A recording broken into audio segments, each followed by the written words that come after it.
ಎಲ್ಲರನ್ನೂ ನಮ್ಮ ನಿಸರ್ಗ ಹೋಮ್ ಮೇಡ್ ಪ್ರಾಡಕ್ಟ್ಸ್ಗೆ ಸ್ವಾಗತಿಸುತ್ತಾ. ಇದು ನೋಡಿ, ಇದು ಬೆರಣಿ ಪೌಡರು. ಬಿದಿರಿನ ಮರ ಅಂದರೆ ನಮ್ಮ ಮನೆಯಲ್ಲೆಲ್ಲ ಅಕ್ಕಿ ರಾಗಿ ಕೇರೋದಕ್ಕೆ ಅಂತ ಮರ ಇಟ್ಟಿರ್ತೀವಲ್ಲ, ಆ ಮರ ಸಾರಿಸೋದಕ್ಕೆ ಅಂತ ಮಾಡಿರೋ ಅಂಥ ಪೌಡರ್ ಇದು. ಈ ಪೌಡರ್ನ ನಮಗೆ ಎಷ್ಟು ಬೇಕೋ ಅಷ್ಟು ತೊಗೊಂಡು, ಅಂದರೆ ಒಂದು 50 ಗ್ರಾಮಷ್ಟು ತಗೊಂಡು ಅದಕ್ಕೆ ನೀರು ಹಾಕ್ಬಿಟ್ಟು ದೋಸೆ ಹಿಟ್ಟಿನ ಪದದಲ್ಲಿ ಕಲಿಸ್ಕೊಂಬಿಡ್ಬೇಕು. ನೋಡಿ, ಇವಾಗ ಕಲಸಿದ್ದೀನಿ. ಈ ಥರ ನೀರೇ ಇರಬೇಕು, ಸ್ವಲ್ಪ ತುಂಬ ನೀರು ಹಾಕ್ಬಾರ್ದು, ದೋಸೆ ಹಿಟ್ಟಿನ ಪದ ಅಂತ ಅದಕ್ಕೆ ಹೇಳಿದೆ. 2 ಅವರ್ ಬಿಟ್ಬಿಟ್ಟು ನೋಡಿ ಇವಾಗ ಎಷ್ಟು ಗಟ್ಟಿಯಾಗಿದೆ ಅಂತ. ಅಂದರೆ 2 ಅವರ್ಸ್ ಬಿಟ್ಟು ನಾನೀಗ ತೋರಿಸ್ತಿರೋದು. ಇಷ್ಟು ಗಟ್ಟಿ ಇರುತ್ತೆ. ಇವಾಗ ಇದನ್ನು ಮರಕ್ಕೆ ಅಪ್ಲೈ ಮಾಡೋದು ಅಷ್ಟೇ. ಅಂದರೆ ಈಸಿಯಾಗಿ ರೆಡಿಮೇಡ್ ಮರ ಸಾರಿಸೋ ಪೌಡರ್ ಇದು. ನಾವು ಕೆಲ್ಸಕ್ಕೆ ಹೋಗೋರೆಲ್ಲ ಮರ ಸಾರಿಸೋರು ಬರ್ತಾರೆ, ಅವರು ನಮಗೆ ಸಿಗಲ್ಲ. ಯಾಕಂದರೆ ನಾವು ಡ್ಯೂಟಿಗೆ ಹೋಗಿರ್ತೀವಿ, ಅವಾಗ ಮಿಸ್ ಆಗ್ತಾರೆ. ಈ ಥರ ಮರಗಳನ್ನ ಸಾರಿಸೋದಕ್ಕೆ ಚಾನ್ಸಸ್ ಇಲ್ದಂಗೆ ಇರುತ್ತೆ.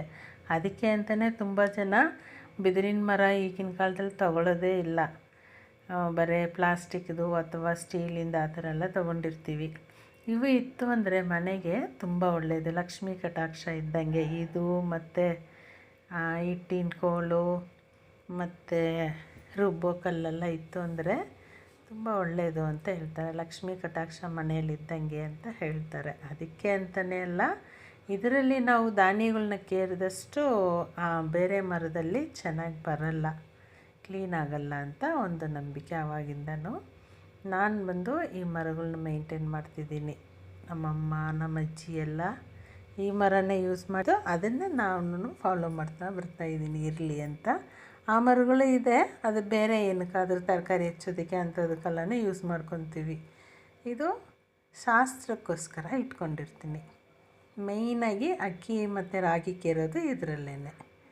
ಈ ಥರ ನೋಡಿ ಚೆನ್ನಾಗಿ ಎಲ್ಲ ಕಡೆನೂ ಹಚ್ಚಿಬಿಟ್ಕೊಂಡು 1-2 ಅವರ್ ಒಣಗಿಸ್ಬಿಟ್ವಿ ಅಂದರೆ ಮರ ರೆಡಿಯಾಗುತ್ತೆ.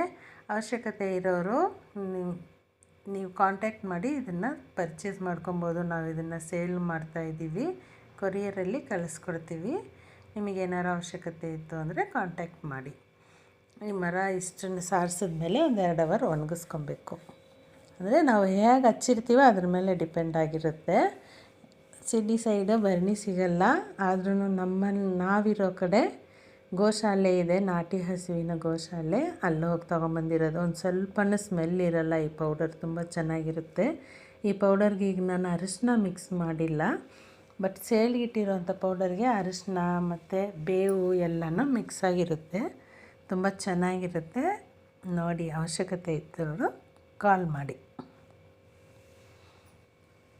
ಈ ಥರ ಮರ ಸಾರಿಸೋದು ಈಸಿ ಆಗುತ್ತೆ. ನಾವು ಬೇರೆಯವ್ರ ಮೇಲೆ ಡಿಪೆಂಡ್ ಆಗಬೇಕಾಗಿಲ್ಲ. ಅಂದರೆ ಆ ಮರ ಸಾರಿಸೋರು ಬೀದಿಲಿ ಬರ್ತಾರಲ್ಲ, ಅವ್ರ ಮೇಲೆ ಡಿಪೆಂಡ್ ಆಗಿರಲ್ಲ.